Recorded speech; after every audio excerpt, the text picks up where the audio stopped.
Assalamualaikum warahmatullahi wabarakatuh. Alhamdulillahi wa kafa, wassalatu wassalamu ala rasulil mujtaba, amma ba'd. Puji syukur kehadirat Allah subhanahu wa ta'ala, salawat dan salam kepada Rasulullah sallallahu alaihi wasallam. Kaum muslimin dan muslimat, as-saimin was-saimat yang dirahmati Allah, alhamdulillah, hari demi hari kita lalui di bulan Ramadan yang mulia ini. Mudah-mudahan berlalu saat, meskipun hanya di waktu yang singkat sekali. Mudah-mudahan di waktu yang singkat itulah berlaku terus penyucian jiwa pada diri kita, yaitu ikhlas kita kepada Allah subhanahu wa ta'ala, kemudian taat kita kepada Allah subhanahu wa ta'ala, kemudian suasana jiwa kita yang senang, gembira, bahagia. Nah, dalam setiap keadaan kita dalam mendekatkan diri kepada Allah subhanahu wa ta'ala, mudah-mudahan semua ini yaitu bermuara kepada penyucian jiwa. Dan sudah kita sampaikan dalam pertemuan-pertemuan sebelum ini bahwasanya yang membuat kita itu bersih, jiwa kita suci, hati kita suci adalah keimanan kita kepada Allah subhanahu wa ta'ala. Meskipun karena kita mengikuti kehendak hawa nafsu, kemudian kita menodai keimanan kita itu, yaitu dengan melakukan kemaksiatan, tapi dengan taubat yang kita kerjakan, maka kita kembali bersih suci. Kemudian kita memperbaiki diri, kemudian kita berpegang teguh sungguh-sungguh dalam memegang agama Allah yang mulia ini. Kemudian kita berjuang tanpa henti, meskipun tidak maksimal karena di tahap-tahap awal penyucian jiwa sangat berat sekali, tetapi kita tetap terus berusaha. Maka insya Allah mudah-mudahan setiap saat yang kita lalui insya Allah terus menyucikan jiwa kita, sehingga jiwa itu semakin hari semakin suci. Jiwa yang semakin suci itulah yang akan membuat perhubungan antara satu dengan yang lain, antara kita dengan istri kita umpamanya, antara orang tua dengan anak-anak, antara abang dengan adik, antara sahabat dengan temannya, dan lain sebagainya.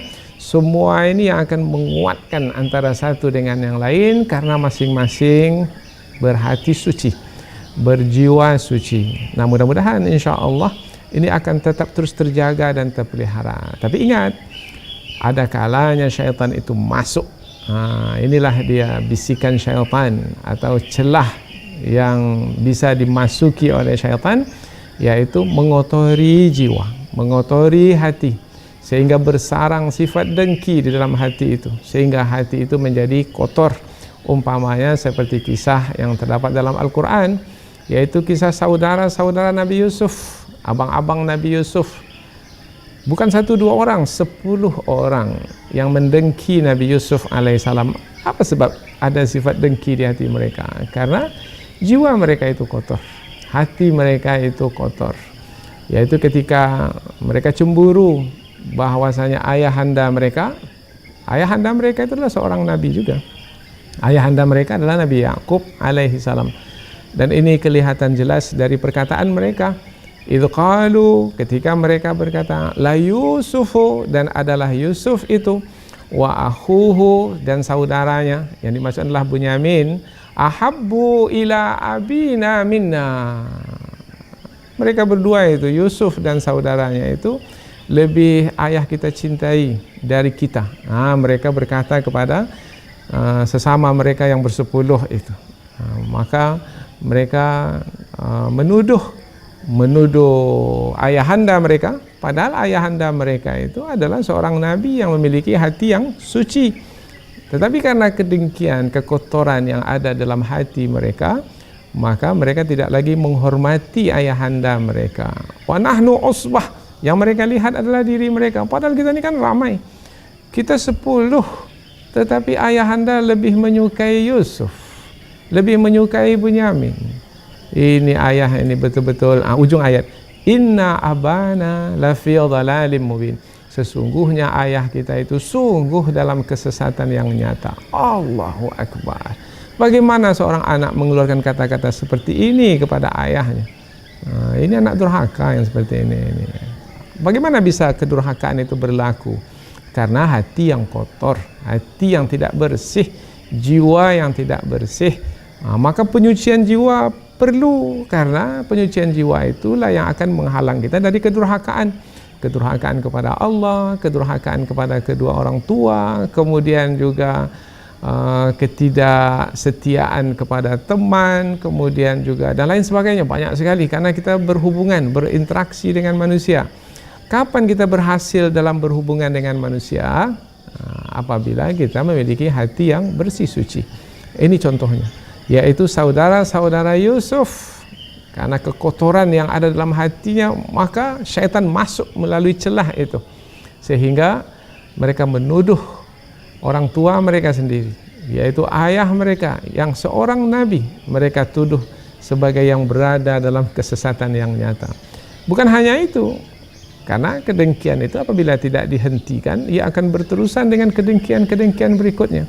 Kemaksiatan apabila tidak dihentikan, dia akan berlanjut kepada kemaksiatan berikutnya.